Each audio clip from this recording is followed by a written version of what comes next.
شروع اللہ کا نام لے کر جو بڑا مہربان نہایت رحم والا ہے۔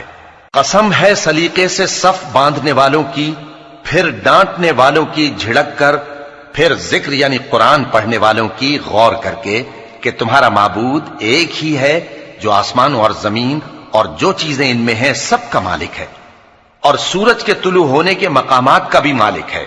بے شک ہم ہی نے آسمان دنیا کو ستاروں کی زینت سے سجایا اور ہر شیطان سرکش سے اس کی حفاظت کی کہ اوپر کی مجلس کی طرف کان نہ لگا سکیں، اور ہر طرف سے ان پر انگارے پھینکے جاتے ہیں یعنی وہاں سے نکال دینے کو، اور ان کے لیے ہمیشہ کا عذاب ہے۔ ہاں، جو کوئی فرشتوں کی کسی بات کو چوری سے جھپٹ لینا چاہتا ہے تو جلتا ہوا انگارہ اس کے پیچھے لگ جاتا ہے۔ تو ان سے پوچھو کہ ان کا بنانا مشکل ہے یا جتنی خلقت ہم نے بنائی ہے اس کا؟ انہیں ہم نے چپکنے والے گارے سے بنایا ہے۔ ہاں، تم تو تعجب کرتے ہو اور یہ مذاق اڑاتے ہیں، اور جب ان کو نصیحت کی جاتی ہے تو نصیحت قبول نہیں کرتے، اور جب کوئی نشانی دیکھتے ہیں تو ٹھٹھے کرتے ہیں اور کہتے ہیں کہ یہ تو کھلا جادو ہے۔ بھلا جب ہم مر گئے اور مٹی اور ہڈیاں ہو گئے تو کیا پھر اٹھائے جائیں گے؟ اور کیا ہمارے باپ دادا بھی جو پہلے ہو گزرے ہیں؟ کہہ دو کہ ہاں، اور تم لوگ ذلیل ہو گے۔ بس وہ تو ایک زور کی آواز ہوگی اور یہ اسی وقت دیکھنے لگیں گے اور کہیں گے ہائے کمبختی ہماری، یہی جزا کا دن ہے۔ کہا جائے گا کہ ہاں، وہی فیصلے کا دن جس کو تم جھوٹ سمجھتے تھے۔ فرشتوں کو حکم ہوگا جو لوگ ظلم کرتے تھے ان کو اور ان کے ہم جنسوں کو اور جن کو وہ پوجا کرتے تھے سب کو جمع کر لو، یعنی جن کو اللہ کے سوا پوجا کرتے تھے، پھر ان کو جہنم کے رستے پر چلا دو اور ان کو ٹھہرائے رکھو کہ ان سے کچھ پوچھنا ہے۔ تم کو کیا ہوا کہ ایک دوسرے کی مدد نہیں کرتے؟ اصل بات یہ ہے کہ آج یہ لوگ اپنی غلطی تسلیم کر رہے ہیں اور وہ ایک دوسرے کی طرف رخ کر کے سوال و جواب کریں گے۔ پیروکار اپنے پیشواؤں سے کہیں گے کہ تم ہی ہمارے پاس دائیں طرف سے آتے تھے۔ وہ کہیں گے نہیں، بلکہ تم ہی ایمان لانے والے نہ تھے اور ہمارا تم پر کچھ زور نہ تھا، بلکہ تم ہی سرکش لوگ تھے۔ سو ہمارے بارے میں ہمارے پروردگار کی بات پوری ہو گئی کہ اب ہم عذاب کے مزے چکھیں گے۔ سو ہم نے تم کو بھی گمراہ کیا کہ ہم خود بھی تو گمراہ تھے، پس وہ اس روز عذاب میں ایک دوسرے کے شریک ہوں گے۔ ہم گناہگاروں کے ساتھ ایسا ہی کیا کرتے ہیں۔ ان کا یہ حال تھا کہ جب ان سے کہا جاتا تھا کہ اللہ کے سوا کوئی معبود نہیں تو تکبر کرتے تھے اور کہتے تھے کہ بھلا ہم ایک دیوانے شاعر کے کہنے سے کہیں اپنے معبودوں کو چھوڑ دینے والے ہیں؟ نہیں، بلکہ یہی حق لے کر آئے ہیں اور پہلے کے پیغمبروں کو سچا کہتے ہیں۔ بے شک تم تکلیف دینے والے عذاب کا مزہ چکھنے والے ہو اور تم کو بدلہ ویسا ہی ملے گا جیسے تم کام کرتے تھے۔ مگر جو اللہ کے چنے ہوئے بندے ہیں یہی لوگ ہیں جن کے لیے روزی مقرر ہے، یعنی میوے، اور ان کا اعزاز و اکرام کیا جائے گا۔ نعمت کے باغوں میں ایک دوسرے کے سامنے تختوں پر بیٹھے ہوں گے، شراب لطیف کے جام کا ان میں دور چل رہا ہوگا جو رنگ کی سفید اور پینے والوں کے لیے سراسر لذت ہوگی، نہ اس سے درد سر ہو اور نہ وہ اس سے بہکیں۔ اور ان کے پاس حوریں ہوں گی جو نگاہیں نیچی رکھتی ہوں گی اور آنکھیں بڑی بڑی، گویا وہ گرد و غبار سے محفوظ انڈے ہوں۔ پھر وہ ایک دوسرے کی طرف رخ کر کے سوال و جواب کریں گے۔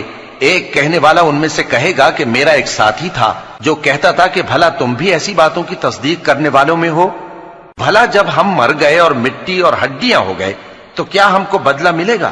اللہ کہے گا کہ بھلا تم اسے جھانک کر دیکھنا چاہتے ہو؟ پھر وہ جھانکے گا تو اس کو بیچ دوزخ میں دیکھے گا، کہے گا کہ اللہ کی قسم تو مجھے بھی ہلاک کرنے لگا تھا، اور اگر میرے پروردگار کی مہربانی نہ ہوتی تو میں بھی ان میں ہوتا جو عذاب میں حاضر کیے گئے ہیں۔ تو کیا واقعی اب ہم مرنے والے نہیں؟ ہاں، جو پہلی بار مرنا تھا سو مر چکے اور ہمیں عذاب بھی نہیں ہونے کا۔ بے شک یہی تو بڑی کامیابی ہے۔ ایسی ہی نعمتوں کے لیے عمل کرنے والوں کو عمل کرنے چاہیے۔ بھلا یہ مہمانی اچھی ہے یا تھوہر کا درخت؟ ہم نے اس کو ظالموں کے لیے بلا بنایا ہوا ہے۔ وہ ایک درخت ہے کہ جہنم کی تہ میں اگے گا، اس کے خوشے ایسے ہوں گے جیسے شیطانوں کے سر، سو وہ اسی میں سے کھائیں گے اور اسی سے پیٹ بھریں گے۔ پھر اس کھانے کے ساتھ ان کو کھولتا ہوا پانی ملا کر دیا جائے گا۔ پھر ان کو دوزخ کی طرف لوٹایا جائے گا۔ انہوں نے اپنے باپ دادا کو گمراہی پایا تھا، سو وہ انہی کے پیچھے دوڑے چلے جاتے تھے، اور ان سے پیشتر بہت سے پہلے لوگ بھی گمراہ ہو گئے تھے، اور ہم نے ان میں خبردار کرنے والے بھیجے، سو دیکھ لو جن کو خبردار کیا گیا تھا ان کا انجام کیسا ہوا۔ ہاں، اللہ کے چنے ہوئے بندوں کا انجام بہت اچھا ہوتا ہے۔ اور ہم کو نوح نے پکارا، سو دیکھ لو کہ ہم دعا کو کیسے اچھے قبول کرنے والے ہیں، اور ہم نے ان کو اور ان کے گھر والوں کو بڑی مصیبت سے نجات دی، اور ان کی اولاد ہی کو ہم نے باقی رہنے والا بنا دیا، اور ہم نے پیچھے آنے والوں میں ان کا ذکر جمیل باقی رکھا، یعنی تمام جہانوں میں کہ نوح پر سلام ہو۔ نیکوکاروں کو ہم ایسا ہی بدلہ دیا کرتے ہیں، بے شک وہ ہمارے مومن بندوں میں سے تھے۔ پھر ہم نے دوسروں کو ڈبو دیا، اور انہی کے پیروں میں ابراہیم تھے، جب وہ اپنے پروردگار کے پاس عیب سے پاک دل لے کر آئے، جب انہوں نے اپنے باپ سے اور اپنی قوم سے کہا کہ تم کن چیزوں کو پوجتے ہو، کیوں اپنی طرف سے گھڑ کر اللہ کے سوا اور معبودوں کے طالب ہو؟ بھلا پروردگار عالم کے بارے میں تمہارا کیا خیال ہے؟ تب انہوں نے ستاروں کی طرف ایک نظر کی، پھر کہا میری تو طبیعت ٹھیک نہیں ہے۔ تب وہ لوگ ان سے پیٹ پھیر کر چلے گئے۔ پھر ابراہیم ان کے معبودوں کی طرف متوجہ ہوئے اور کہنے لگے کہ تم کھاتے کیوں نہیں؟ تمہیں کیا ہوا ہے؟ تم بولتے نہیں؟ پھر ان کو داہنے ہاتھ سے مارنا اور توڑنا شروع کیا۔ پھر وہ لوگ ان کے پاس دوڑے ہوئے آئے۔ ابراہیم نے کہا کہ تم ایسی چیزوں کو کیوں پوجتے ہو جن کو خود تراشتے ہو، حالانکہ تم کو اور جو تم بناتے ہو اس کو اللہ ہی نے پیدا کیا ہے۔ وہ کہنے لگے کہ اس کے لیے ایک عمارت بناؤ، پھر اس کو آگ کے ڈھیر میں ڈال دو۔ غرض انہوں نے ان کے ساتھ ایک چال چلنی چاہی، اور ہم نے انہی کو زیر کر دیا۔ اور ابراہیم بولے کہ میں اپنے پروردگار کی طرف جانے والا ہوں، وہ مجھے رستہ دکھائے گا۔ اے پروردگار، مجھے اولاد عطا فرما جو سعادت مندوں میں سے ہو۔ تو ہم نے ان کو ایک بردبار لڑکے کی خوشخبری دی۔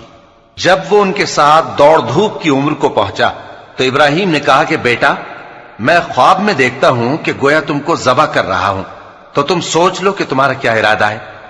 انہوں نے کہا کہ ابا جان، جو آپ کو حکم ہوا ہے وہی کیجئے، اللہ نے چاہا تو آپ مجھے صابروں میں پائیے گا۔ اس طرح جب دونوں نے حکم مان لیا اور باپ نے بیٹے کو ماتھے کے بل لٹا دیا، تو ہم نے ان کو پکارا کہ اے ابراہیم، تم نے خواب کو سچا کر دکھایا، ہم نیکوکاروں کو ایسا ہی بدلہ دیا کرتے ہیں۔ بلا شبہ یہ کھلی آزمائش تھی، اور ہم نے قربانی کی ایک بڑے جانور سے ان کا یعنی اسماعیل کا فدیہ دیا، اور پیچھے آنے والوں میں ہم نے ابراہیم کا ذکر خیر باقی رکھا کہ ابراہیم پر سلام ہو۔ نیکوکاروں کو ہم ایسا ہی بدلہ دیا کرتے ہیں، بے شک وہ ہمارے مومن بندوں میں سے تھے۔ اور ہم نے ان کو اسحاق کی بشارت بھی دی کہ وہ نبی اور نیکوکاروں میں سے ہوں گے، اور ہم نے ان پر اور اسحاق پر برکتیں نازل کی تھیں، اور ان دونوں کی اولاد میں سے نیکوکار بھی ہیں اور اپنے آپ پر سراسر ظلم کرنے والے یعنی گناہگار بھی ہیں۔ اور ہم نے موسیٰ اور ہارون پر بھی احسان کیے، اور ان کو اور ان کی قوم کو بڑی مصیبت سے نجات بخشی، اور ان کی مدد کی تو وہی غالب رہے۔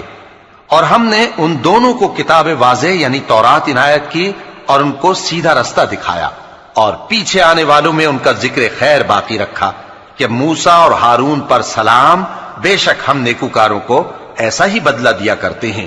وہ دونوں ہمارے مومن بندوں میں سے تھے، اور الیاس بھی پیغمبروں میں سے تھے۔ جب انہوں نے اپنی قوم سے کہا کہ تم ڈرتے کیوں نہیں؟ کیا تم بال کو پکارتے اور اسے پوجتے ہو، اور سب سے بہتر پیدا کرنے والے کو چھوڑے دیتے ہو یعنی اللہ کو، جو تمہارا اور تمہارے پہلے باپ دادوں کا پروردگار ہے؟ تو ان لوگوں نے ان کو یعنی الیاس کو جھٹلا دیا، سو وہ لوگ دوزخ میں حاضر کیے جائیں گے۔ ہاں، اللہ کے چنے ہوئے بندے مبتلا عذاب نہیں ہوں گے۔ اور ان کا ذکر خیر بعد میں آنے والوں میں باقی رکھا کہ الیاسین پر سلام ہو، ہم نیک لوگوں کو ایسا ہی بدلہ دیتے ہیں، بے شک وہ ہمارے مومن بندوں میں سے تھے۔ اور لوط بھی پیغمبروں میں سے تھے، جب ہم نے ان کو اور ان کے گھر والوں کو سب کو عذاب سے نجات دی، مگر ایک بڑھیا کے پیچھے رہ جانے والوں میں تھی۔ پھر ہم نے اوروں کو ہلاک کر دیا، اور تم دن کو بھی ان کی بستیوں کے پاس سے گزرتے رہتے ہو اور رات کو بھی، تو کیا تم عقل نہیں رکھتے؟ اور یونس بھی پیغمبروں میں سے تھے، جب وہ بھاگ کر بھری ہوئی کشتی میں پہنچے، پھر انہوں نے قرع ڈلوایا تو ٹھہرے پھینکے جانے والے۔ پھر مچھلی نے ان کو نگل لیا جبکہ وہ اپنے آپ کو ملامت کرنے والے تھے۔ پھر اگر وہ اللہ کی پاکی بیان نہ کر رہے ہوتے تو اس روز تک کہ لوگ دوبارہ زندہ کیے جائیں گے اسی کے پیٹ میں رہتے۔ پھر ہم نے ان کو جبکہ وہ بیمار تھے چٹیل میدان میں ڈال دیا اور ان پر کدو کی بیل اگا دی، اور ان کو 1,00,000 یا اس سے زیادہ لوگوں کی طرف پیغمبر بنا کر بھیجا تو وہ ایمان لے آئے، سو ہم بھی ان کو دنیا میں ایک وقت مقرر تک فائدے دیتے رہے۔ ان سے پوچھو تو کہ بھلا تمہارے پروردگار کے لیے تو بیٹیاں ہوں اور ان کے لیے بیٹے، یا ہم نے فرشتوں کو عورتیں بنایا اور یہ اس وقت دیکھ رہے تھے؟ دیکھو، یہ اپنی جھوٹ بنائی ہوئی بات کہتے ہیں کہ اللہ کی اولاد ہے، حالانکہ یہ جھوٹے ہیں۔ کیا اس نے بیٹوں کے مقابلے میں بیٹیوں کو پسند کیا ہے؟ تم کیسے لوگ ہو، کس طرح کا فیصلہ کرتے ہو؟ بھلا تم غور کیوں نہیں کرتے؟ یا تمہارے پاس کوئی واضح دلیل ہے؟ اگر تم سچے ہو تو اپنی کتاب پیش کرو۔ اور انہوں نے اللہ میں اور جنوں میں رشتہ ٹھہرا لیا، حالانکہ جنات جانتے ہیں کہ وہ اللہ کے سامنے حاضر کیے جائیں گے۔ یہ جو کچھ بیان کرتے ہیں اللہ اس سے پاک ہے، مگر اللہ کے چنے ہوئے بندے مبتلا عذاب نہیں ہوں گے۔